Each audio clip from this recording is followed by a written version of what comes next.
today is September 1st, 2020, and the summer just went by like that. Holy shit. It's gotta be something to do with this COVID that's just making time fly so fast, but I don't even feel like I had a summer, really. I mean, the weather was nice and it was warm, but I didn't really get to do a lot of stuff because everything was closed. But at least I'm healthy, I'm safe, and that's the best I could hope for in times like this, right? And I'm sure some of you noticed I haven't been very active this month compared to previous months on YouTube. That's because I started a new job and I've been focusing on that, and I've just been preoccupied with other stuff that is not YouTube. So YouTube's been kind of taking a backseat for the past month or so. I'm sure you guys understand, but I wanted to make sure that I at least got the monthly recap through. Even though I didn't make as many videos as I did last month, I'll just be reading some more comments, so it kind of evens out, right? Before I read your comments, I want to take a look at how the channel's been doing over the past month. Currently, we're sitting at 3,585 subscribers. I gained 122 subs in the last 28 days. Views are down, watch time is down, which is natural because I've been making less content, I've been less active. But revenue is up, which is pretty cool. Made $19.11 in the last 28 days, which, I guess for a lot of people is not a lot of money. And of course, compared to my job, I make more in an hour than I have the past month on YouTube. But it's not all about the money. I enjoy what I do. I love making YouTube videos, and that's all that really matters. It's nice that I make some money on the side, but that's not really the main reason why I'm doing this. It's just a fun little hobby. I still think it's pretty cool, though, that I'm making more money gradually over time. I remember the beginning of the year, around January, I was making $8 a month, and now that's more than doubled, so that's really cool. I know it helped because somebody actually donated. The last time I did a monthly recap, someone put it in Super Chat for $2 or whatever it was. And that's really cool. I definitely appreciate the support if you guys give donations in the chat, but it isn't necessary. I don't do these kind of videos expecting donations or wanting donations. It's just a way that I can talk to my subscribers and we can kind of have a little community going on. I read your comments, I respond to them, and it's a fun time. And let's get started with my first video of the month, talking about the PlayStation 4 controller not working on the PlayStation 5. Well, that title is half misleading, but ultimately it's true, because if you want to play a PS5 game with the PS4 with the DualShock 4 controller, you cannot. You can play PS4 games with the DualShock 4, but PS5 games are not compatible with any last-gen controller, whether it's a third-party controller, one of those $200 scuff controllers, or the official DualShock 4. It doesn't matter. You cannot use that to play PS5 games. And I made the argument that that's pretty anti-consumer because Microsoft's allowing you to do it with the Series X. You can use an Xbox One controller in the Series X, and people are trying to say, oh, but the DualSense controller is so much more advanced than the DualShock 4. Yeah, okay, sure it is. Okay, they're talking about all these features that they have, but is it really necessary? Does it have to be required for all PS5 games? Of course it doesn't. And it's just Sony wanting you to buy more controllers. That's really all it comes down to. It's greed. But let's see what you guys have to say about this. Dr. Daniel316 says, as someone who uses a PS4 controller and thinks it's very good, I think this is a very bad thing from Sony. Like you said, it's because they want more money, but it's really just awful for consumers because it means they gotta spend $60 on a new controller, and think that if they want 4 controllers, they have to spend $180 just to have the luxury of 4-player play. All because Sony has to be extremely greedy and not let consumers use their existing controllers. I mean, even Microsoft is letting you use the Xbox One controller on Series X. I swear, it's like Sony is just trying to sink their ship with the PS5 before it even launches. Yeah, I definitely agree that it's a greedy move from Sony. I said that in the video, but as far as this hurting the PlayStation 5, I don't really think it's going to make a difference, unfortunately. People aren't going to say, oh, I'm not going to buy a PS5 because I can't use the PS4 controller.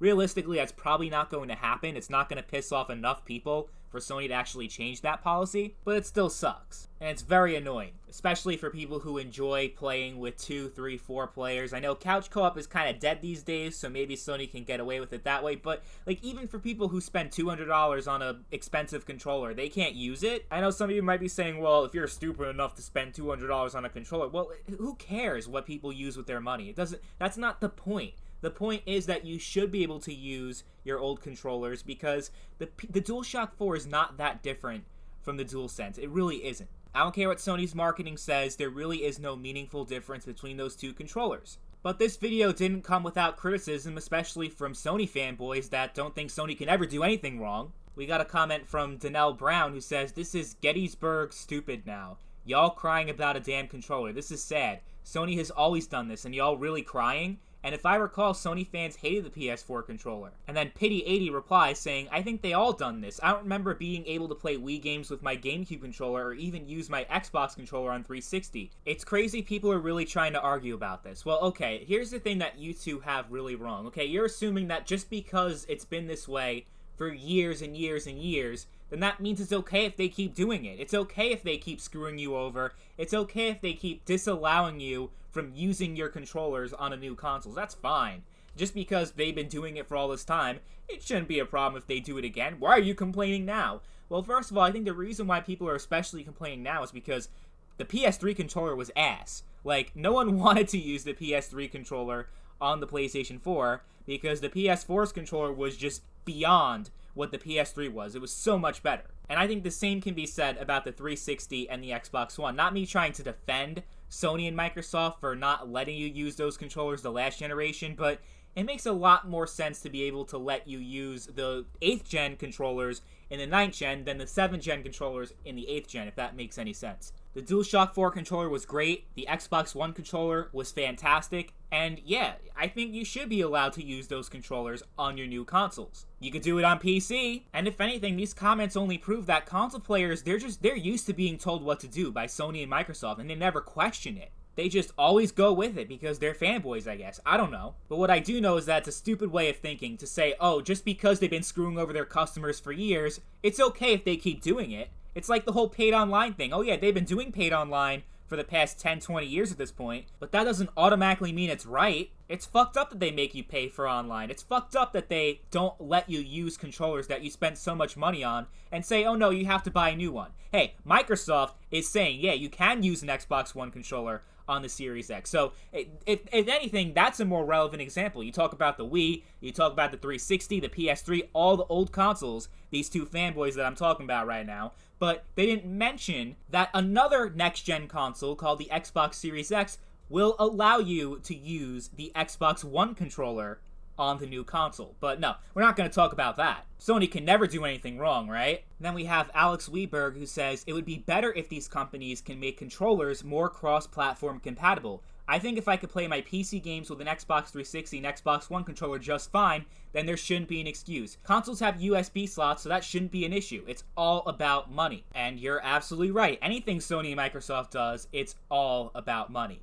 I do think there are third-party programs that allow you to use an Xbox One controller on PS4 and vice versa, but yeah, those are unofficially supported. You do have to go through a lot of hoops to get it to work. It's not officially supported by Sony and Microsoft, but yeah, that's something they should definitely do, but they're not going to do it because that means that Microsoft and Sony are competing with each other with controllers, and they don't want that to happen. If you can use a DualSense controller on a Series X, then that translates to less controller sales for Microsoft, because if Xbox players have the option of choosing different controllers, then both Microsoft and Sony lose out on sales, and they don't want that to happen, so they're probably not going to support a feature like that, allowing you to use any damn controller you want. Because a console is a closed ecosystem, and that's how they make their money. They sell the console at a loss, but then they expect you to buy all their other shit. They expect you to buy the games, they expect you to pay the yearly subscription, they expect you to buy the controllers, everything, to make them money. So the reason why you can use all those controllers on PC is because PC is an open platform and consoles aren't. That's the simple reality of the situation. But then we got another PlayStation fanboy called Graham Potter who says, let me correct the title for you. PS4 controller will work on PS5.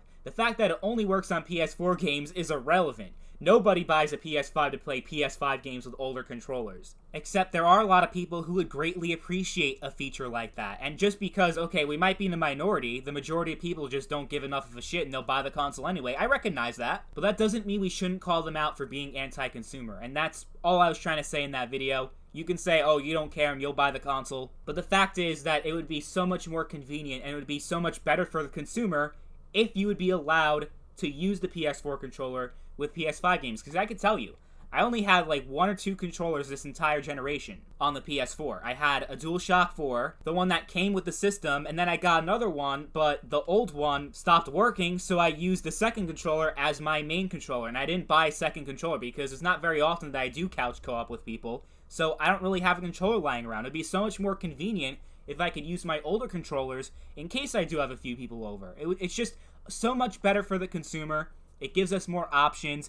and it's just, there's no reason to be against it. without being a fanboy that defends Sony no matter what, and I think you're one of those people. Alright, moving on to the next video where it's confirmed that Xbox Live will not be free on the Series X. A lot of Xbox fanboys were attacking me when I made that video the last month, I think in July, talking about how Xbox Live will now cost $100 a year. And all the Xbox fanboys are saying, actually, it's gonna be free. It's gonna be free. Well, it turns out that it will not be free. And it's one of those things that I don't want to be right about. I want to be wrong, but Microsoft is so greedy. I shouldn't be surprised that they're doing this. But it looks like these Xbox fanboys, they can't accept reality that Microsoft doesn't give a fuck about them. And they're in the grieving process right now. What are the 5 stages of grief? Stage 1 is denial. Well, look at this fanboy. He's definitely in stage 1. Let's take a look at this. I feel like they're lying. They've lied about something not long ago, LOL. They lied about the Fable and Perfect Dark Twitter accounts before Fable officially got revealed. So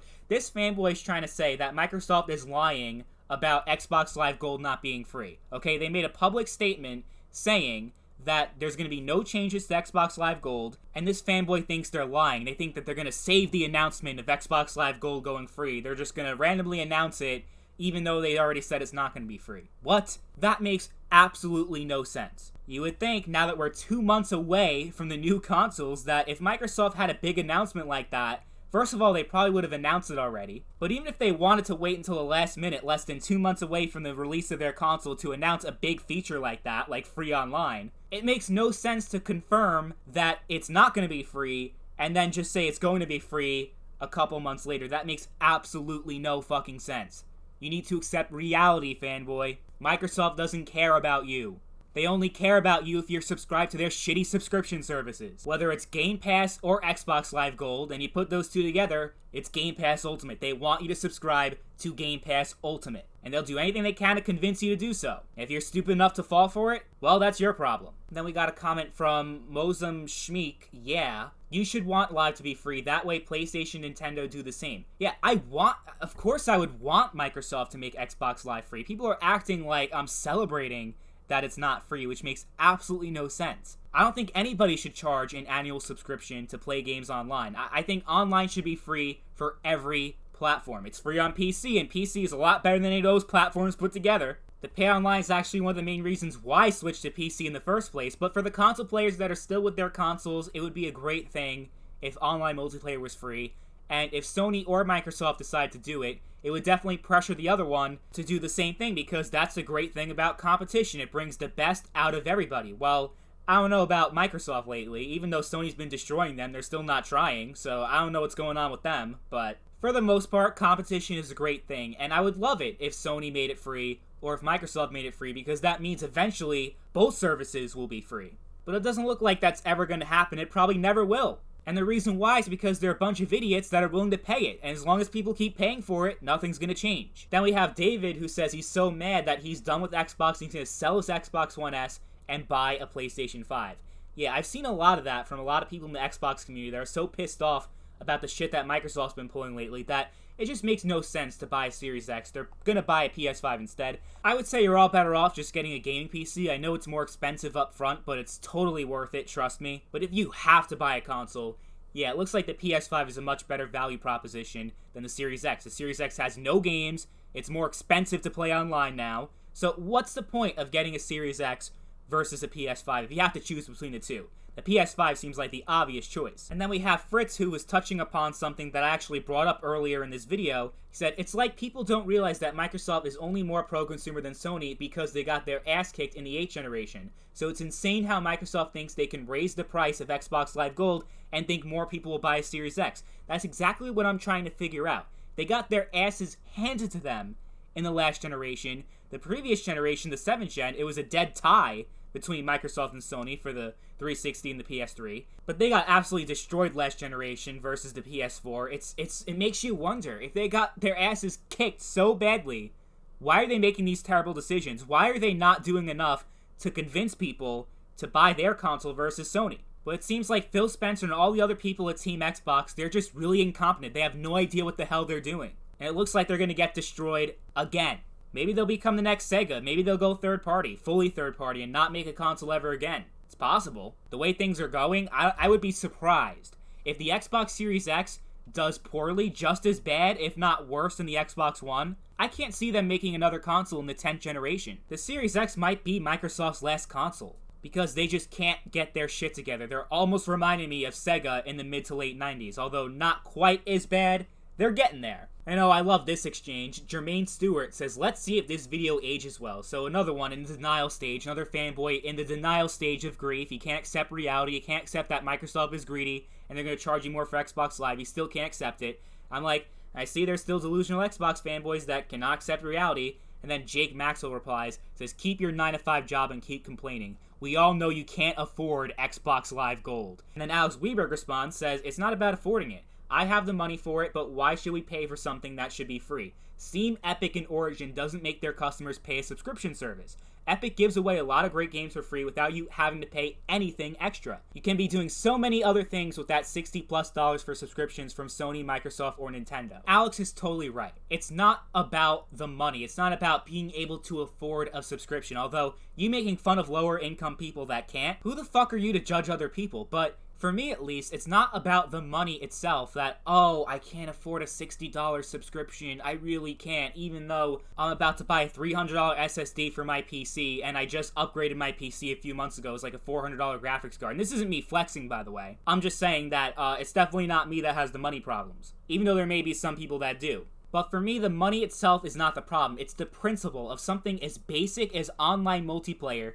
Why should you have to pay for it? Like, if the government says we're going to charge you 5 cents a day for breathing air, even though you could probably afford it, are you going to want to pay that? Of course not. For something as basic as breathing air for the government to charge you for that, that's ridiculous. And it almost feels the same way when Sony and Microsoft tell you you have to pay $60 a year. Well, Microsoft's saying you have to pay $100 now, but Sony's saying you have to pay $60. Nintendo, I think they're $20 a year. Yeah, Nintendo's service is cheap, but it's a piece of shit service. I don't want to pay a dime for that because it sucks ass. So it's not about being able to afford to pay Sony and Microsoft subscription fees. The real issue at hand is whether or not they deserve that money. And I think the answer is definitely hell no. They don't deserve a dime from me to play games online. Fuck you. You could take that $60 and shove it up your ass. Then I made a video talking about the situation with Spider-Man and the Avengers game, how you can only play as Spider-Man if you have the PS4 or PS5 version of the game, which has a lot of PC and Xbox players very angry, which is very understandable, of course. But what I was trying to say in the video is that there really isn't anything you Xbox and PC players can do about it. You can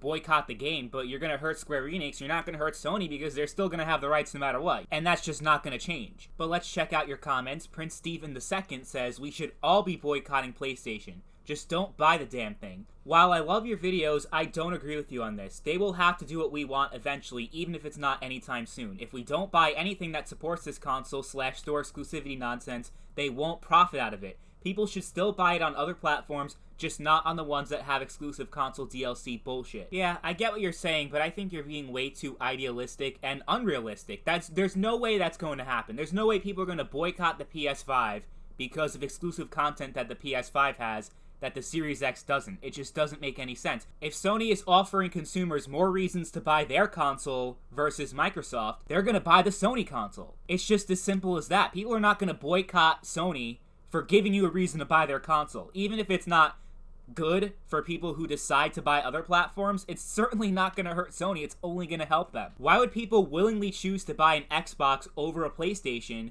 when the Xbox has no games? Microsoft's not giving people enough of a reason to care about their platform, and we'll talk more about the Xbox brand later. But the point is that exclusive content matters, even if it's not good for people who choose other platforms. It's just reality. It's how the economy works. It's how every industry works. Exclusive content will always exist, whether it's first-party exclusives, timed exclusives, whatever it is, it's just always going to be there. And as a non-Sony customer, you have absolutely no leverage in this situation. You can vote with your wallet, you could boycott the game, buy the game on a different platform, you could choose to buy a PlayStation or not. It's not going to make a difference, because Sony will only care about you if you have their console. If you don't have their console, then you can go take a hike. That's how Sony sees it, and that's how they're always going to see it. So are people going to boycott Sony platforms and Sony products for giving them more reasons to care about their platform than the competition? I highly doubt that. So while I do understand your frustrations, I just don't think it's going to go anywhere productive. Because as a non-Sony customer, Sony has no reason to give a shit about what you think. Now, if it were Square Enix that decided to cut the deal with Sony, that would be completely different. So if it was Square Enix that always had the Spider-Man rights, and decided to sell it to Sony for the game, that would be a completely different story. You could boycott the game and teach Square Enix a lesson that, hey, we don't want exclusive content. But if Sony has the rights, of course they're going to use that to benefit their PlayStation brand. Then we got a comment from Captain Crunch. With crossplay making which platform you play on seem meaningless, platforms like PlayStation will use aggressive business tactics to ensure people choose their platform. Hashtag capitalism. Well, it's actually a pretty good point. With crossplay, I mean, remember how resistant Sony was to crossplay? They did not want to happen. They were doing everything they can to make sure crossplay wasn't a thing, but they failed because of how huge Fortnite was. Sony kind of had to go along with it. Even if they didn't want to do it, they had to.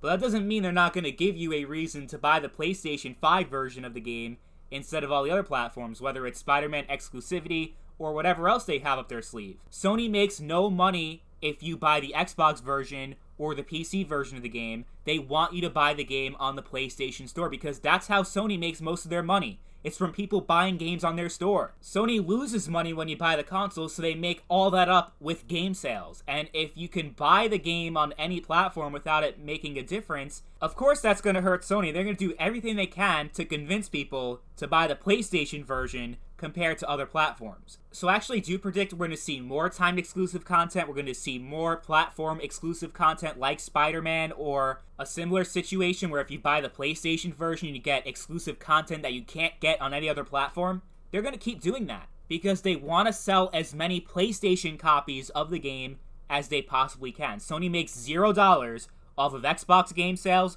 or PC game sales. So for anyone that has no plans on buying a PlayStation 5 or supporting Sony in any way, be prepared because they're going to be really aggressive with exclusive content this generation. And I imagine a lot of Xbox and PC players are not going to be happy about that. And then I made a video talking about how pathetic the Xbox brand is in 2020. It's at the lowest point it's ever been, and it's really not looking too good for the Series X. Halo Infinite got delayed until 2021, possibly 2022. So you're going to have 0 launch titles for the Series X, which means there's 0 reason to care about that platform. And it looks like they're just handing this generation over to Sony. Kind of like how Sony was acting back in 2006 with the PS3, how they fucked up that launch completely. I think the same exact thing is going to happen with the Series X. And of course they can recover eventually. They can turn it around like Sony did with the PS3. But it just makes no sense. Microsoft has no reason to be cocky and arrogant like Sony was back then, because Sony was riding off the success of the PS2. That was the most successful console in all of history.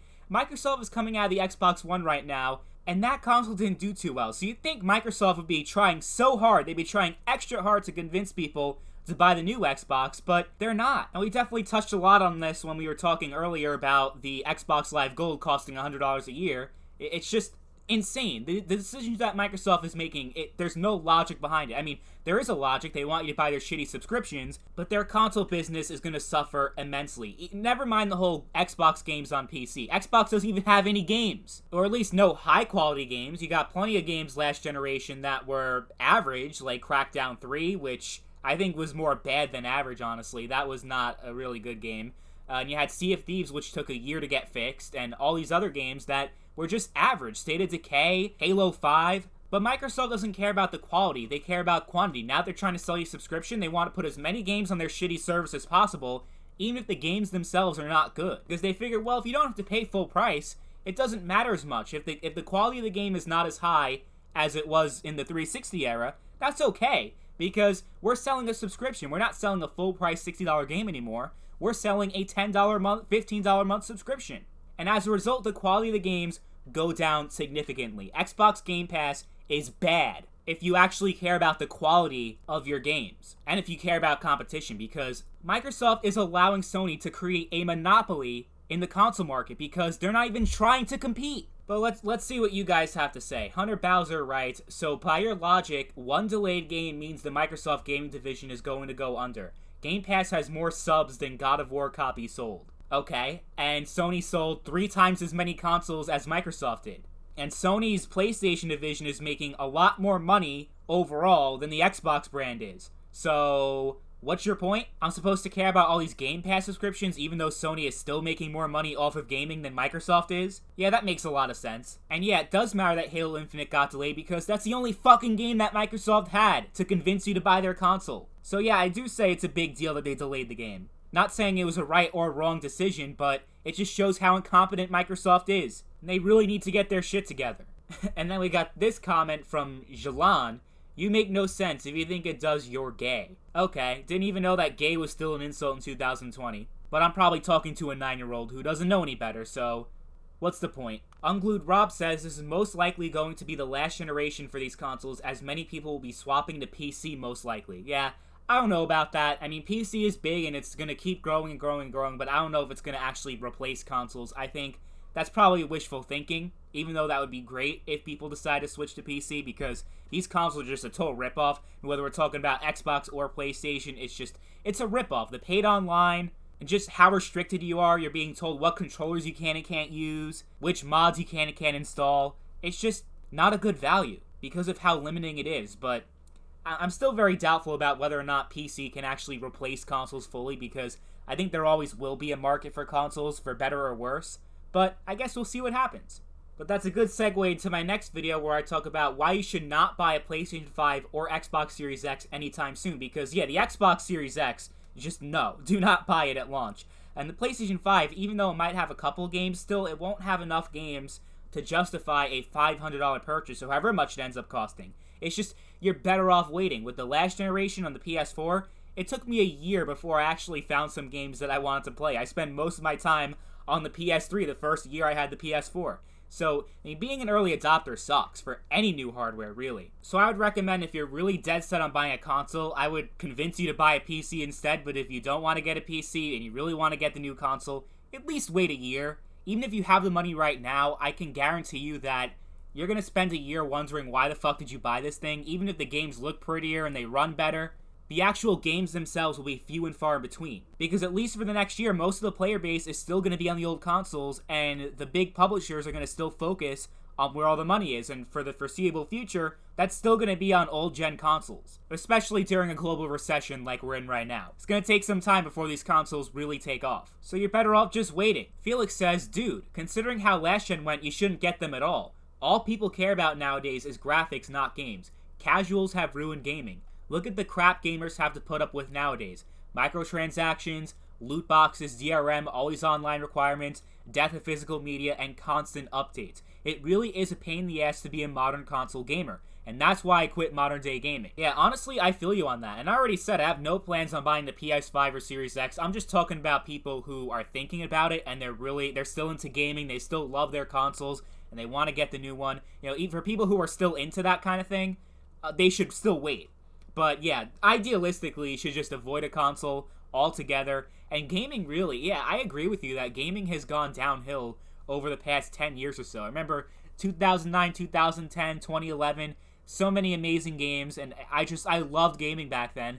Now, it's really hard for me to be excited about a game. Even big games like Cyberpunk that I know I'll probably like, I just don't get really excited about gaming anymore, and I've definitely lost a lot of the passion that I used to have years ago, and a lot of that has to do with the DRM, the always online. Every single game, instead of being a product that they sell to you, it's now a live service that's always changing and adapting, and they have all the bullshit microtransactions. Yeah, I fucking hate it. I'm right with you on that. I think the 8th generation is the worst console generation in history, and I hope, I'm trying to be optimistic that the 9th gen will be a little bit better, but the way things are going, who the hell knows? I will say that I'm really happy with my gaming PC, and a lot of the times, yeah, I don't even buy new games. It's been years since I bought a full-price game at $60. I'm definitely not going to do it at $70. But I definitely spend more of my time playing games that are 3, 4, 5 years old, 10 years old, because that's where I find most of my enjoyment. I hate modern gaming, I totally agree. But considering how fucking huge these games like Fortnite are, I guess we're in the minority.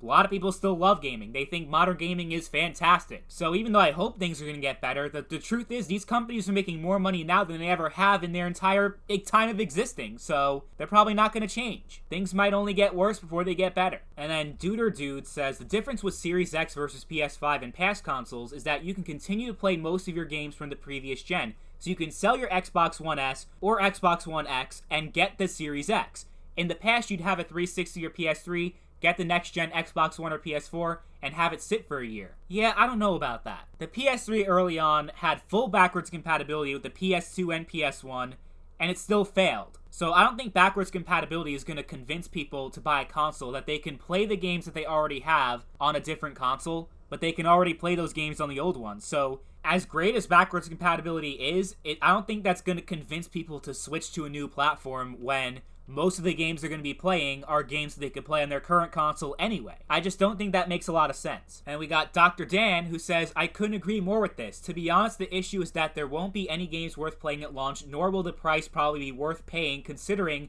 most of the games that will come out in the Series X and PS5 will be on the Xbox One and PS4 for quite a long while, because most people aren't going to be able to upgrade right away. I also feel that we can also bring up how a PC would be a much better value than these new consoles, as it'd probably be cheaper, but also you could get a much larger library of games, both new and old, as well as many other features. Although I suppose mentioning the PC as being a better option is almost like beating a dead horse at this point. Also, considering how poor, in my opinion, the games were for PS4 and Xbox One, I highly doubt the PS5 and Series X will be much better. Yeah, I was kind of talking about that earlier, that, you know, things are bad the 8th generation. It's probably a little bit too optimistic to expect things to get better. Considering how much money these publishers make off of microtransactions, they're not going to get rid of it, and that's really the heart of the problem, is the DRM, the microtransactions, games as a service. Instead of just selling the game to you and the game just being the game, you have to wait like months or a year for the game to be good with all these fucking updates. So you're right that none of these problems are probably going to get fixed next generation. The games will look better, they'll run better, but that's about it. I love my game PC. I have a really powerful GPU, so I'm good for a while. I got the 2060 Super, which will at least hold its own for a few more years, so I'm good. I don't need a new console. I'd rather use that $500 for a new graphics card or a processor than to buy a new console, because like you said, PC just offers so much more than consoles ever could. And then Nico writes, I regret getting a PS4. I never used it. Honestly, same. I barely used my PlayStation 4. I don't think I've touched it in 2 years. The last game I played on the PS4 was Red Dead Redemption 2. So that game came out, almost 2 years ago? Yeah, that thing's just been sitting and collecting dust, especially since I switched to PC. The PS4 has been completely useless to me, but even during its prime, like when I was only a console gamer, I barely touched the thing, because there were barely any games that I gave a fuck about. Even as the years went on, I just didn't care. The PS4 is definitely the worst PlayStation Sony has ever released, not including the Vita. Because I know years later people are trying to say, oh, the Vita is so great, I don't know why it didn't sell well. Well, maybe because it didn't have any fucking games, it only had Japanese RPGs and that was it. Yeah, I wonder why it failed. The funny thing with the PS4 is that it was a huge success, but I still think it's awful. Because I think with the PS4, it was just better by default because of all the shit that Microsoft was doing with Don Matrick and the DRM and all that shit that happened back in 2013. That gave them an edge early on, but Microsoft just never gave you a reason to give a fuck about the Xbox One. Microsoft and Xbox, they had no fucking games. So even though the PlayStation 4 didn't even have a lot of games, they still had more games than the competition because the other competition had 0 games, so Sony kind of won by default. It was still a shitty console, but it was the least shitty of all the options, especially with the Wii U out there also back then. Yeah, Sony, it was easy for them this generation, definitely. It's probably going to be easy next generation also because Microsoft still doesn't have their shit together. Then I made a video talking about my experience with PlayStation Now. I actually just tried it a couple weeks ago, and the service has been around since 2014. I just tried it now. I saw there was a 7-day free trial. I'm like, you know what? Why not try it out? Because I don't like my PlayStation 4. I don't want to touch it. I think that console is awful. I just want to play my PlayStation games on my PC. And PlayStation Now offers that as an option. They have PS2, PS3, PS4 games that you can stream via the cloud.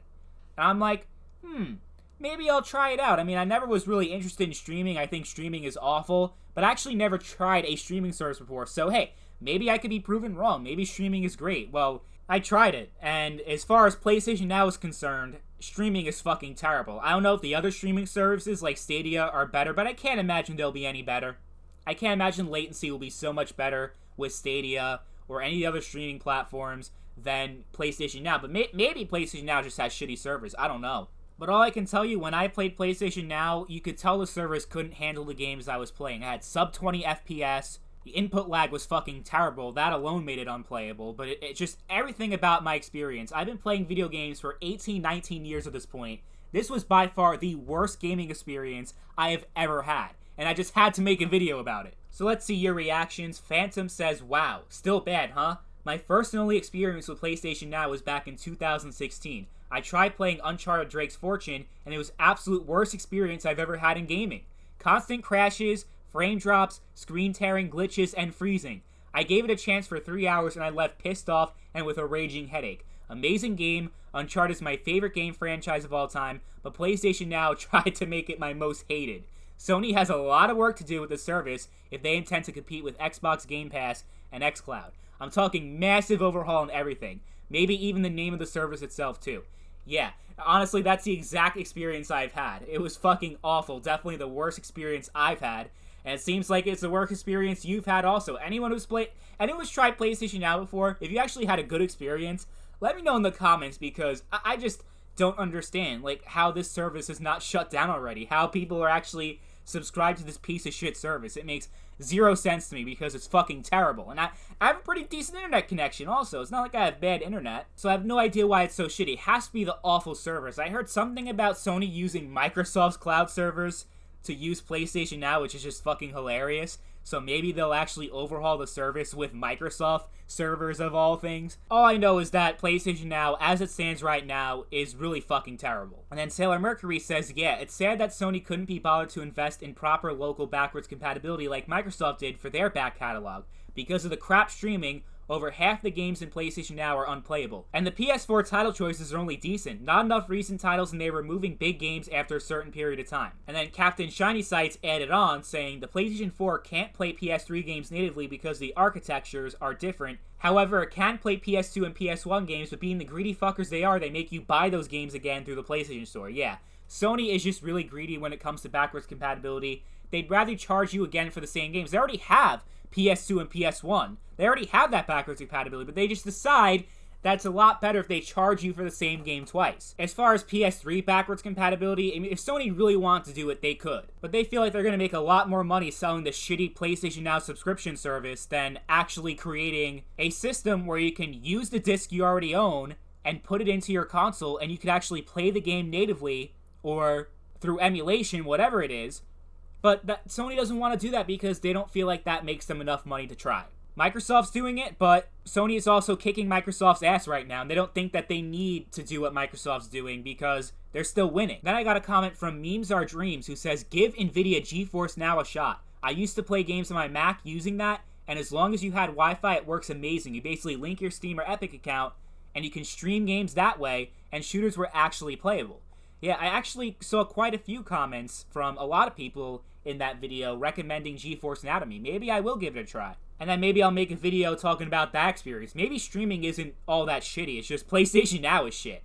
I don't know. But I'm definitely curious to find out. And now moving on to the final video I made in the month of August, talking about another recent gaming experience I had that was also kind of unpleasant. Not as unpleasant as PlayStation Now. PlayStation Now is the worst video game experience I've ever had. That was just shit. But an experience I had going back to older games that haven't particularly aged well. You know, they're very highly praised, and you always hear about how they're the greatest games ever made, so you go to try it, and you end up being really disappointed because you didn't grow up during that time when those game mechanics were actually good. You know, because now a lot has changed with technology, that certain game mechanics that existed 15, 20 years ago, they're not very good today. They don't really hold up in 2020. Morrowind was the main example I gave in the video, but there are plenty of other games, especially going from a series that you just got into and then trying to play the older games.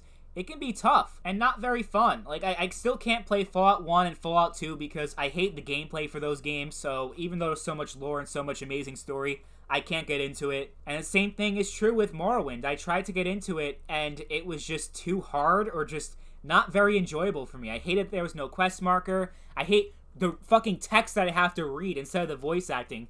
I fucking hate reading mountains of text in a game. I just want to fucking play. I want to be immersed. There were a lot of things about Morrowind that I was too frustrated to actually even try to finish. I didn't even get through the first quest, to be honest with you. But looking at these comments, it seems like a lot of you share a similar experience that I had, going back to older games and you just can't enjoy them. So let's see what you guys have to say. Arscape says, I played GTA 5 first and loved it, so I got San Andreas thinking I was going to love it just as much, only to find it underwhelming. And that's very interesting, because I consider San Andreas to be the greatest GTA game ever made, but I guess if you started off with 5, San Andreas would kind of look like shit. I mean, the driving is not nearly as smooth, the shooting mechanics are pretty bad, you know, at least playing that in 2020. If you played GTA 5 first, then went to San Andreas, the shooting's got to be awful. So it has to do with what you're exposed to first. I think that really does have a huge influence on your perspective and what your tastes are. Because, yeah, you start off with GTA 5, the driving is pretty smooth, the shooting is pretty smooth, everything is solid. And then you go back to a game that came out 9 years before, and on the PS2 it was amazing. It was one of the greatest games back then. But if you play the newer one first and then go back to the older one, yeah, I would imagine that GTA San Andreas would be shit for someone who grew up with GTA 5.